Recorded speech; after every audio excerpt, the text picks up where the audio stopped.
ರಾಜ್ಯದಲ್ಲಿ ಕಾಂಗ್ರೆಸ್ ಸರ್ಕಾರ ಅಧಿಕಾರಕ್ಕೆ ಬಂದು 6 ತಿಂಗಳು ಕಳೆದಿದೆ. ಸರ್ಕಾರ ನಿಗಮ ಮಂಡಳಿ ಅಧ್ಯಕ್ಷರ ನೇಮಕಕ್ಕೆ ಮುಂದಾಗಿದೆ.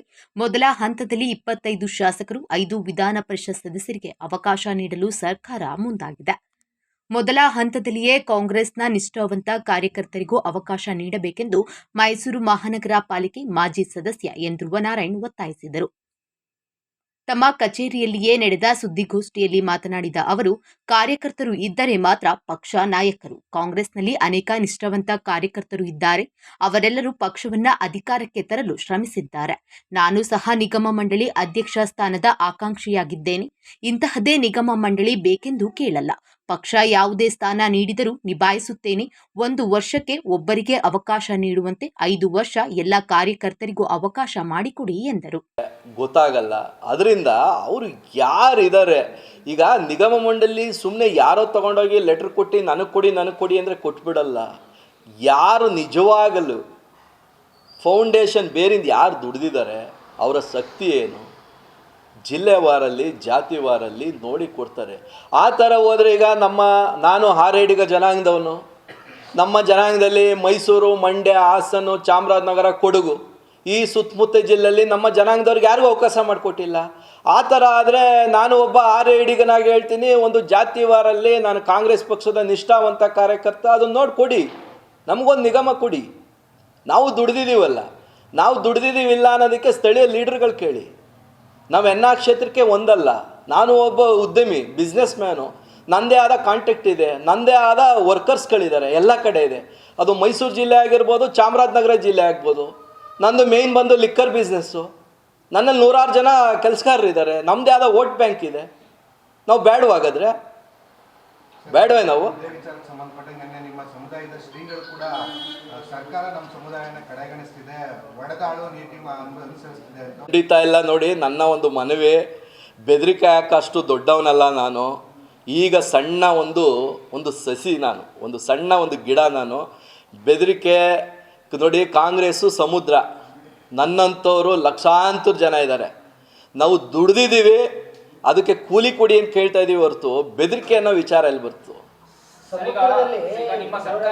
ಸಮುದ್ರದಲ್ಲಿ ಇರೋಂಥ ಮೀನುಗಳಿಗೆ ಫುಡ್ ಸಿಗ್ತಾ ಇಲ್ಲ. ಕಾಂಗ್ರೆಸ್ ಅನ್ನೋ ಸಮುದ್ರದಲ್ಲಿ ಹೊರಗಡೆಯಿಂದ ಬಂದಂಥ ಮೀನುಗಳು ಚೆನ್ನಾಗಿ ಫುಡ್ ತಿಂತಿದೆ, ಅಧಿಕಾರ ಅನುಭವಿಸ್ತಾ ಇದೆ. ಹೊರಗಡೆ ಬಂದಿರೋ ಅಂಥದ್ದು ಅಂದರೆ ಈಗ ನಾನಾ ನದಿಗಳಲ್ಲಿ ಅದು ಊಟ ಮಾಡಿರ್ತದೆ. ಅದಕ್ಕೆ ಫುಡ್ ಯಾವ ನದಿಲಿ ಯಾವ ಫುಡ್ ತಿನ್ನಬೇಕು ಅನ್ನೋದು ಒಂದು ಎಕ್ಸ್ಪೀರಿಯೆನ್ಸ್ ಇರುತ್ತಲ್ವೇ. ಅದಕ್ಕೋಸ್ಕರ ಇಲ್ಲೂ ಬಂದು ಒಳ್ಳೆ ಫುಡ್ಡು, ಒಳ್ಳೆ ಊಟ ಮಾಡೋಣ ಅಂತ ಒಂದು ಮನಸ್ಥಿತಿ ಇರ್ತದೆ. ದಯವಿಟ್ಟು ಏನು ಕಾರ್ಯಕರ್ತರುಗಳಿದ್ದಾರೆ ಅವ್ರನ್ನ ಕಡೆಗಣಿಸ್ಬೇಡಿ. ನನ್ನ ರಿಕ್ವೆಸ್ಟು, ನಾನು ಸ್ವಾರ್ಥಕ್ಕೋಸ್ಕರ ಈ ಪ್ರೆಸ್ ಮೀಟ್ ಮಾಡ್ತಾಯಿಲ್ಲ. ಕರ್ನಾಟಕ ಮತ್ತೆ ಹೇಳ್ತಾ ಇದ್ದೇನೆ, ಕರ್ನಾಟಕ ರಾಜ್ಯದ ಕಾಂಗ್ರೆಸ್ಸಿನ ನಿಷ್ಠಾವಂತ ಕಾರ್ಯಕರ್ತರುಗಳು ಯಾರ್ಯಾರಿದ್ದಾರೆ ಅವರ ಧ್ವನಿಯಾಗಿ ನಾನು ಈ ಪತ್ರಿಕೆ ಹೇಳಿಕೆ ಮಾಧ್ಯಮದ ಮುಖಾಂತರ ತಮಗೆ ಹೇಳ್ತಾ ನೀವು ಹೇಳಿದ್ರೆ ಈಗ ಎಲ್ಲ ಕಾರ್ಯಕರ್ತರು ಕೊಡಬೇಕು ಅಂತ ಸರ್ಕಾರದಲ್ಲಿ ಹಣನೇ ಇಲ್ಲ. ಅವ್ರು ನಿಗಮ ಮಂಡಳಿಗಳು ನೇಮಕ ಮಾಡಿ ಎಲ್ಲಿಂದ ಅವರು ಅಷ್ಟು ಹಣ ಹತ್ತುತ್ತಾರೆ ಅಂತ ಈಗಾಗಲೇ ನಿಮ್ಮ ಯೋಜನೆಗಳು ಘೋಷಣೆ ಮಾಡಿ ಅದನ್ನು ಫುಲ್ಫಿಲ್ ಮಾಡೋಕ್ಕೆ ಆಗ್ತಾ ಇಲ್ಲ. ನಿಗಮ ಮಂಡಳಿಗಳು ಮಾಡೋಕ್ಕಾಗುತ್ತಾ ಅಂತ ನೋಡಿ. ಎಲ್ಲ ನಿಗಮಕ್ಕೂ ದುಡ್ಡು ಬೇಕು ಅಂತೇನಿಲ್ಲ. ಕೆಲವು ನಿಗಮಕ್ಕೆ ಮಾತ್ರ ದುಡ್ಡು ಬೇಕು. ಕೆಲವು ನಿಗಮದಲ್ಲಿ ಕೆಲಸ ಮಾಡಿ ಏನು ಕಾಂಗ್ರೆಸ್ ಸರ್ಕಾರ ಇದೆ, ಆ ಕಾಂಗ್ರೆಸ್ ಸರ್ಕಾರದಲ್ಲಿ ಕೆಲವು ನಿಗಮಗಳನ್ನ ಕೊಟ್ಟರೆ ಅದಕ್ಕೆ ಹಣದ ಅವಶ್ಯಕತೆ ಇಲ್ಲ.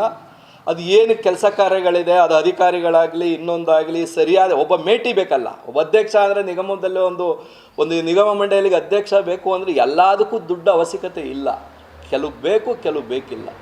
ಈಗ ಹೇಳಿದ್ರಲ್ಲ ನಿಗಮಗಳು ಇದಕ್ಕೆ ಒಬ್ಬ ಮೇಟಿ ಬೇಕು ಅಂತ ಹೇಳಿದ್ರಿ. ಅದ್ರ ನಿಮ್ಗೆ ಸಚಿವರು ಹೇಳ್ತಾರೆ ನಾವು ಸಚಿವರು ಇದ್ದೀವಿ, ಅದನ್ನೆಲ್ಲ ನೋಡ್ಕೊಳ್ಳೋದಕ್ಕೆ ಸದ್ಯಕ್ಕೆ ನಾವೇ ಮೇಂಟೈನ್ ಮಾಡ್ತೀವಿ. ಅದನ್ನ ಕ್ಲೋಸ್ ಮಾಡಿಬಿಡಿ. ಹಾಗಾದ್ರೆ ಈಗ ಸಚಿವರು ಇದ್ದ ಮೇಲೆ ನಿಗಮ ಮಂಡಳಿಗಳು ಯಾಕೆ ಬೇಕು? ಬೇಡಿ, ಕ್ಲೋಸ್ ಮಾಡಿಬಿಡಿ. ಏನಕ್ಕೆ ಬೇಕಾಗಾದ್ರೆ ನಿಗಮ ಮಂಡಳಿ? ಆ ಥರ ಹೋದ್ರೆ ಈಗ MLAಗಳಿರ್ತಾರೆ. MLAಗಳಿದ್ಮೇಲೆ ಕಾರ್ಪೊರೇಟರ್ಗಳು ಹಾಕಬೇಕು. MLA ಬಂದು ಇಲ್ಲಿ ಕಾರ್ಪೊರೇಷನ್ನು, ನಗರ ಪಾಲಿಕೆ ಸದಸ್ಯರುಗಳು ನಾವು ಮಾಡೋಂಥ ಕೆಲಸನ ಶಾಸಕರು ಬಂದು ಮಾಡೋಕ್ಕಾಗಲ್ಲ. ಶಾಸಕರ ಕೆಲಸನೇ ಬೇರೆ ಇದೆ, ನಮ್ಮ ನಗರ ಪಾಲಿಕೆ ಸದಸ್ಯರ ಕೆಲಸನೇ ಬೇರೆ ಇದೆ. ನಾನು ಮಾಡೋ ಕೆಲಸ ಅವ್ರು ಮಾಡೋಕ್ಕಾಗಲ್ಲ, ಅವ್ರು ಮಾಡೋ ಕೆಲಸ ನಾನು ಮಾಡೋದಕ್ಕಾಗಲ್ಲ. ನನ್ನ ಕೆಲಸನೇ ಬೇರೆ, ಶಾಸಕರ ಕೆಲಸನೇ ಬೇರೆ.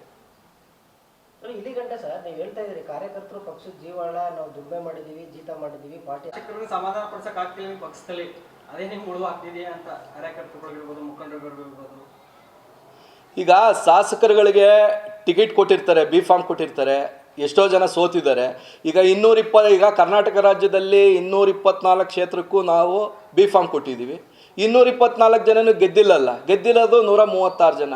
ಟಿಕೆಟ್ ಕೊಟ್ಟ ಮೇಲೆ ಟಿಕೆಟು ಕೊಟ್ಟು ಎಲೆಕ್ಷನ್ ನಿಂತು ಸೋತವ್ರಿಗೆ ತಿರ್ಗಾ ನೀವು ನಿಗಮ ಮಂಡಳಿ ಅಧ್ಯಕ್ಷ ಸ್ಥಾನಗಳು ಕೊಟ್ಟರೆ ನಾವೆಲ್ಲ ಎಲ್ಲೋಗೋದು ಸ್ವಾಮಿ, ನಾವೆಲ್ಲೋಗೋದು? ಈಗ ನಮಗೊಂದು ಅವಕಾಶ ಬೇಡವೆ? ನಮಗೂ ಅಧಿಕಾರ ಬೇಡವೆ? ನಮ್ಮ ಜೊತೆ ಇರೋಂಥ ಕಾರ್ಯಕರ್ತರುಗಳು, ಫಾಲೋವರ್ಸ್ಗಳಿಗೆ ನಾವು ಸಹಾಯ ಮಾಡೋದು ಬೇಡವೆ? ಮುಂದಿನ ದಿನಗಳಲ್ಲಿ ಮುಂದೆ ಬರೋಂಥ ಚುನಾವಣೆಗಳಿಗೆ ನಮ್ಮಂಥ ಕಾರ್ಯಕರ್ತರುಗಳು ದುಡಿಯೋದು ಬೇಡವೆ? ದುಡಿಯೋದು ಬೇಡ, ನಿಮ್ಮಂಥ ಕಾರ್ಯಕರ್ತರುಗಳ ಅವಶ್ಯಕತೆ ಇಲ್ಲ ಅಂತ ಹೇಳ್ಬಿಡ್ಲಿ ನೇರವಾಗಿ, ನಾವು ತಟಸ್ಥವಾಗ್ತೀವಿ. ಯಾಕೆಂದರೆ ಇವತ್ತು ನಾನು ಏನು ಮೈಸೂರು ನಗರದಲ್ಲಿ ತಮ್ಮ ಮಾಧ್ಯಮದ ಮುಖಾಂತರ ಈ ಧ್ವನಿ ಎತ್ತಿದ್ದೀನಿ, ಮುಂದಿನ ದಿನಗಳಲ್ಲಿ ರಾಜ್ಯದ ನಾನಾ ಭಾಗಗಳಲ್ಲಿ